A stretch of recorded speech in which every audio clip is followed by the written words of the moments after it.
পৃথিবীর বুকে একমাত্র অহংকারী জালিম বাদশাহ নমরুদ, যে সরাসরি আল্লাহ পাক রব্বুল আলামিনের বিরুদ্ধে যুদ্ধ করার জন্য সেনাবাহিনী তৈরি করেছিল। প্রিয় দর্শক, আমরা জানি শেষ পর্যন্ত ক্ষুদ্র একটি মশার কাছে এই শাসকের পতন হয়েছিল। আর 3000 বছর পর যখন ইরাক দখল করার পর আমেরিকার সেনাবাহিনী বাগদাদে নমরুদের লাশ খুঁজে পেয়েছিল, কেন তারা সাথে সাথে বিশ্ববাসীর কাছে এই লাশটিকে গোপন করে ফেলে এবং কোথায় নিয়ে যায়? এই লাশের পেছনে কি রহস্য লুকিয়ে আছে আজকের এই ভিডিওতে আমরা জানব। এছাড়াও নমরুদ সম্পর্কে এমন তথ্য আমরা জানব যে বিষয়ে হয়তোবা আপনাদের অনেকেই কোনো কিছুই জানেন না। যেমন নমরুদের স্ত্রী আসলেই কি কোনো মানুষ ছিল, নাকি নাসনাস টাইপের কোনো জিন ছিল? নমরুদের শক্তির উৎস কোথায় ছিল? প্রিয় দর্শক, নূহ আলাইহিসসালামের তুফানের পর ব্যাবিলনের নেনুয়া, সিনার এবং তার আশপাশের অঞ্চলগুলিতে মানুষ্য জনবসতি গড়ে উঠতে শুরু করল। সেই এলাকাতে হাম বিন নূহ এর সন্তানদের মধ্য থেকে একজন ব্যক্তির জন্ম হয় যার নাম ছিল কুশ। এই কুশের অপর নাম হয় নমরুদ। আমরা অনেকেই জানি না নমরুদ কিন্তু সেই শাসকের আসল নাম ছিল না, এটা তার উপাধি ছিল। তার আসল নাম হচ্ছে কুশ। তো নমরুদ শব্দের শাব্দিক অর্থ হলো ষড়যন্ত্রকারী বা ষড়যন্ত্র করা। কেননা নমরুদ পৃথিবীর একমাত্র জালিম শাসক যে সরাসরি আল্লাহর সাথে যুদ্ধ করার জন্য আসমানের দিকে মিনার বানিয়েছিল এবং আল্লাহর উদ্দেশ্যে সে তীর ছুঁড়েছিল। নাউযুবিল্লাহ। প্রিয় দর্শক, এজন্যই তার উপাধি হচ্ছে নমরুদ। তো যাই হোক, ইসলামিক রেওয়ায়াত মতে নমরুদ ব্যাবিলন শহরের বাদশা ছিল, যার ধ্বংসাবশেষ ইরাকের বাগদাদে বর্তমানে রয়েছে, এবং সেখান থেকেই আমেরিকান মিলিটারি নমরুদের লাশটি 2003 সালে ইরাক দখলের পর গোপন করে ফেলে। যাই হোক, এই বিষয়ে ভিডিওর শেষে বলছি। মোটামুটি 400 বছর পর্যন্ত শাসন চালিয়ে গিয়েছিল নমরুদ।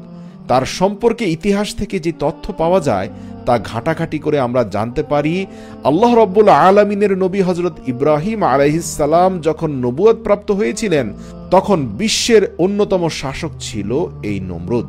ইব্রাহিম আলাইহিসসালাম যখন ব্যাবিলনের মানুষদেরকে এক এবং অদ্বিতীয় আল্লাহর ইবাদত দেওয়া শুরু করেন এবং তাদের মূর্তি ভেঙে ফেলেন, তখন কোরআনের বর্ণনা অনুযায়ী আমরা জানতে পারি ব্যাবিলনের মূর্তি পূজকরা ইব্রাহিম আলাইহিসসালামকে শাস্তি স্বরূপ এক আগুনের কুণ্ডলিতে নিক্ষেপ করার পরিকল্পনা করে এবং এত বিশাল অগ্নিকুণ্ডে রূপান্তর করা হয়েছিল যে সেই অগ্নিকুণ্ডের 1 কিলোমিটার উপর দিয়ে কোনো পাখি উড়ে গেলে প্রচণ্ড তাপে সেই পাখি মৃত্যুবরণ করে মাটিতে লুটিয়ে পড়ত, পুড়ে ছাই হয়ে যেত।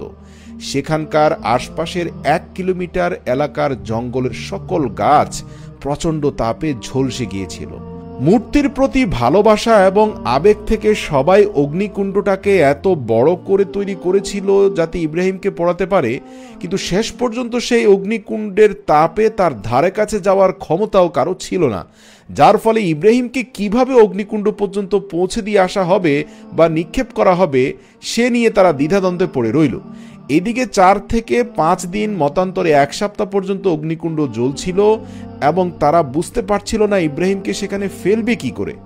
কয়েকজন মূর্তি পূজক ইব্রাহিমকে সেখানে দিয়ে আসতে গিয়ে নিজেরাই ঝলসে গিয়েছিল, যার ফলে পরবর্তীতে তারা এমন একটা যন্ত্র তৈরি করে যার ফলে অনেক দূর থেকে ইব্রাহিমকে সেখানে নিক্ষেপ করা যায়। কিন্তু যাই হোক, এরপর হযরত ইব্রাহিম আলাইহিসসালামকে চরকার মাধ্যমে সেই আগুনে দূর থেকে নিক্ষেপ করা হলো। কিন্তু এই পৃথিবীতে মহান রব্বুল আলামিনের আদেশে সেই অগ্নিকুণ্ড ফুলের বাগিচাতে পরিণত হয়। সুবহানাল্লাহ। খলিলুল্লাহ, আল্লাহর দোস্ত ইব্রাহিমকে আল্লাহ রব্বুল আলামিন পবিত্র কোরআনের আয়াত অনুযায়ী আমরা জানতে পারি, আল্লাহ তাআলা বলেন, হে আগুন, তুমি ইব্রাহিম তথা আমার বন্ধুর জন্য এতটা শীতল হয়েও না যে সে কষ্ট পায়, আবার এতটা উত্তপ্ত হয়েও না যাতে তার পশম পড়া যায়, অর্থাৎ তুমি তার জন্য শান্তিদায়ক হয়ে যাও। সুবহানাল্লাহ। যখন ইব্রাহিম আলাইহিসসালাম দীর্ঘ 1 মাসের অগ্নিকুণ্ড থামার পরে সেখান থেকে হেঁটে বের হয়ে আসলেন সুস্থ সবলভাবে, তখন নমরুদ বুঝতে পারল ইব্রাহিমের শক্তির উৎস সম্পর্কে আমার জানা উচিত। তখন সে রাজকীয়ভাবে ইব্রাহিমকে ইনভাইট করলো, সেখানে খাওয়া দাওয়ার ব্যবস্থা করলো এবং বলল, দেখো ইব্রাহিম, আমি বুঝতে পারছি তোমার খোদা তোমার সাথে আগুনের মধ্যবর্তী একটা প্রাচীর তৈরি করে দিয়েছেন। তো আমি তোমার খোদার এই মহানতা এবং উদারতার জন্য 4000 কোরবানি করার আদেশ করছি। ইব্রাহিম আলাইসাল্লাম বললেন যে তোমার কোরবানি আমার খোদা কবুল করবে না যতক্ষণ না পর্যন্ত তুমি তার উপর ঈমান আনো। তখন নমরুদ বলল, আমি ঈমান আনবো? আরে আমি ঈমান আনলে তো আমার শাসন ক্ষমতা শেষ হয়ে যাবে, আর আমি কখনোই সেটা চাই না যে আমার শাসন ক্ষমতা শেষ হয়ে যাক। এবং রাগান্বিত নমরুদ বলল যে কি এমন তোমার খোদা যে তাকে পালন করতে হবে আমাকে বাদ দিয়ে? তখন ইব্রাহিম আলাইসাল্লাম বলল, আমার খোদা জন্ম এবং মৃত্যুর মালিক। সাথে সাথে নমরুদ বলল, আমিও তো মানুষকে জীবন এবং মৃত্যু দিতে পারি। সে হুকুম করল কারাগার থেকে 2 জন মৃত্যুদণ্ড আসামিকে নিয়ে আসার জন্য, এবং মুহূর্তের মধ্যে এদের একজনকে মুক্ত করে দিয়ে বলল, যাও, তুমি কালকে মৃত্যুবরণ করতে, তোমার মৃত্যুদণ্ডের আদেশ ছিল, আমি তোমাকে মুক্ত করে দিলাম, আমি তোমার জীবন দিলাম। আর অপরজনকে সাথে সাথে নিজ হাতে তরোয়াল দিয়ে এক কোপ দিয়ে তার মাথাটা আলাদা করে দিল, আর বলল, দেখো ইব্রাহিম, আমি তোমার চোখের সামনে একজনকে মৃত্যু দিলাম, আরেকজনকে জীবন দিলাম, তাহলে তোমার খোদার মতো জীবন মৃত্যু তো আমিও দিতে পারি। ইব্রাহিম আলাইসাল্লাম তার এই মাথামোটা যুক্তি দেখানো দেখে বুঝতে পারলেন যে নমরুদ আসলেই একটা বড় ধরনের বোকা, তার সাথে কুতর্কে লিপ্ত হওয়া ঠিক হবে না।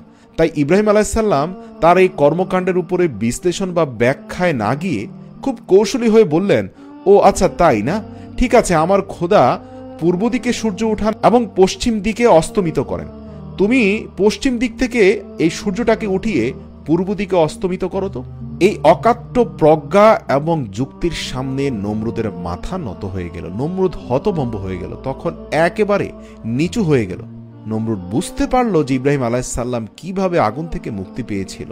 তখন নমরুদ বলল, ইব্রাহিম, তুমি অতিমাত্রায় বুদ্ধিমান, তুমি এই রাজ্যে থাকলে আমার শাসন কার্য চালানো কঠিন হয়ে যাবে, হয় তুমি চলে যাবে, আর না হয় আমি তোমার বিরুদ্ধে কঠিন অ্যাকশন নেব। তখন ইব্রাহিম আলাইসাল্লাম আল্লাহ পাকের হুকুমে রাজ্য ছেড়ে চলে যান। ইব্রাহিম আলাইসাল্লাম চলে যাওয়ার পর নমরুদ বুঝতে পারে তার রাজমহলের ভিতরে গুরুত্বপূর্ণ বুদ্ধিজীবীদের অনেকে ইতিমধ্যে এক এবং অদ্বিতীয় খোদার বিশ্বাসী হয়ে গেছে। তাই সে ওপেন চ্যালেঞ্জ জানালো আল্লাহ তাআলাকে এবং বড় একটা প্রাচীর নির্মাণ করলো মিনারের মতো করে। সেটার উপরে উঠে সে প্রকাশ্যে বলল, আমি আল্লাহর সাথে লড়াই করব, কোথায় আল্লাহ, আমার সাথে লড়াই করতে আসো। নাউযু বিল্লাহি মিন যালিক। এবং সে দীর্ঘ 40 বছর পর্যন্ত বিশাল সৈন্যবাহিনী তৈরি করতে থাকলো আল্লাহর সাথে যুদ্ধ করার জন্য। প্রতিদিন সে মিনারের উপরে উঠত, চিৎকার করে সে আল্লাহকে যুদ্ধের জন্য আহ্বান জানাতো।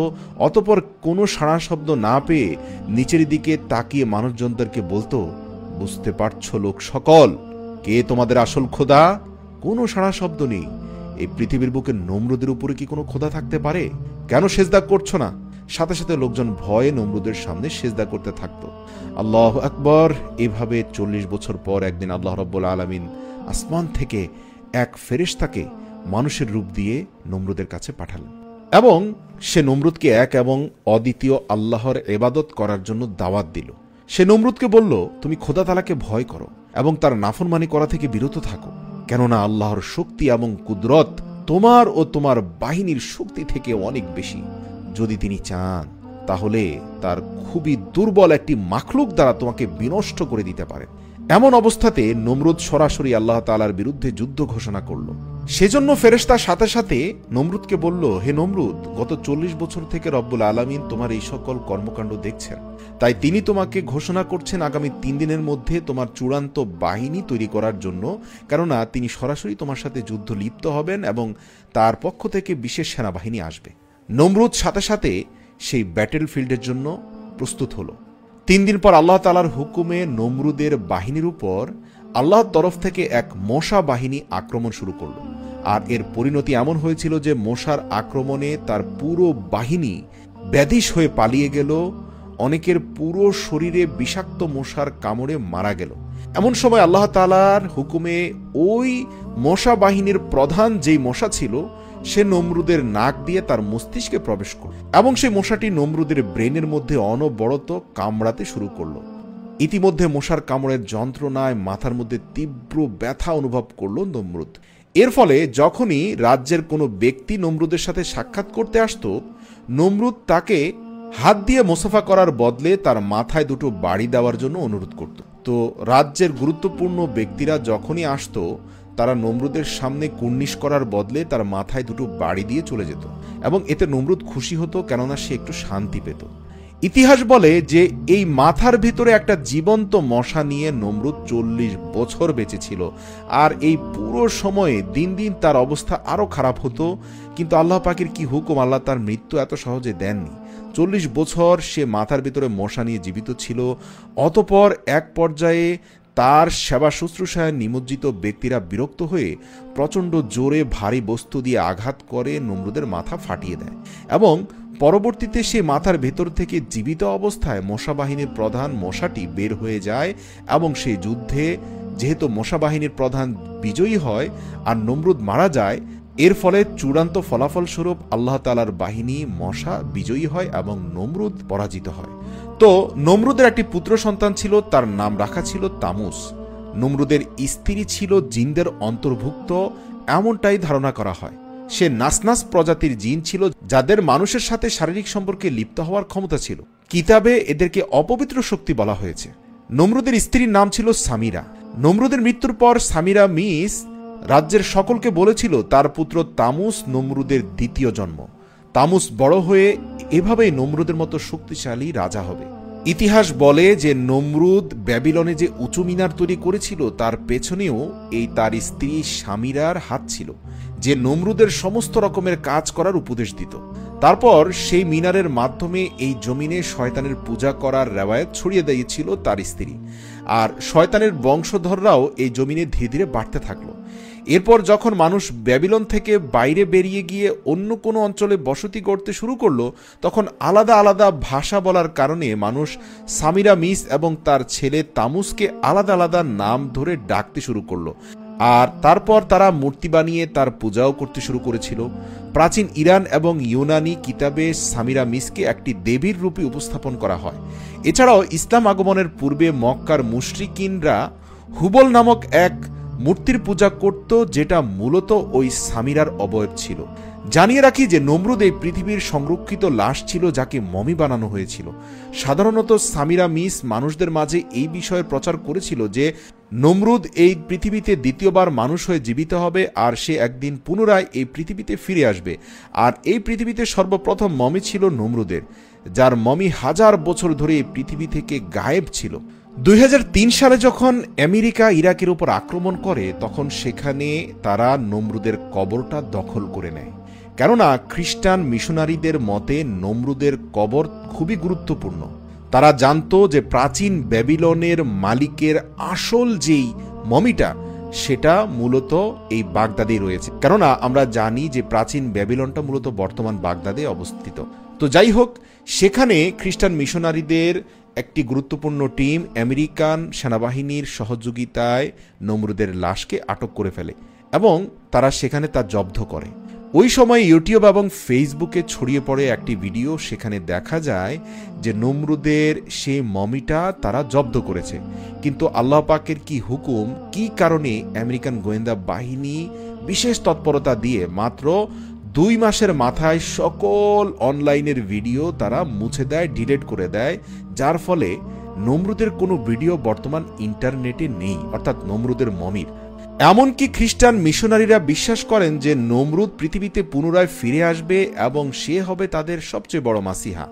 আজও সম্পূর্ণ পৃথিবীর মধ্যে ইয়াহুদি এবং খ্রিস্টানদের একটা গুরুত্বপূর্ণ অংশ বিশ্বাস করে যে নমরুদ পুনরায় পৃথিবীতে ফিরে আসবে। একটি থিওরি মতে যখন নমরুদের কবর খুঁজে পাওয়া গেল, তখন সেখানে সুমারীয় বাদশাহ গিলগামিশ এবং নমরুদের লাশ তাদের নিজস্ব অবস্থাতে সহি সালামতে ছিল। কিছু আর্কিওলজিস্ট সে সময় লাইভ ভিডিও বানিয়ে সেটিকে ইন্টারনেটে ছেড়ে দিয়েছিল, যেটা খুব তাড়াতাড়ি সোশ্যাল মিডিয়া এবং ইউটিউব থেকে রিমুভও করে দেওয়া হয়। বলা হয়ে থাকে নমরুদের লাশকে খ্রিস্টান মিশনারিরা গোপন গবেষণার জন্য নিজ হাতে তুলে নেয়, এবং বর্তমানে এই লাশটি ইসরায়েলে পাঠানো হয়েছে। সেখানে হাই সিকিউরিটির মাধ্যমে এই লাশকে রাখা হয়েছে এবং পৃথিবীবাসীর কাছে এই তথ্য গোপন করে রাখা হয়েছে। এমনকি গভর্নমেন্ট অফিসিয়ালদের খুবই গুরুত্বপূর্ণ কয়েকজন ব্যতীত আমভাবে সকল মানুষকে এর ইনফরমেশন দেওয়া হয়নি। তাই বলার কোনো সুযোগ নেই যে নমরুদের বর্তমান লাশটি এই মুহূর্তে কোথায় আছে। তবে কিছু কিছু গবেষকদের দাবি এটা বর্তমানে ইসরায়েলের কাছে সংরক্ষিত আছে।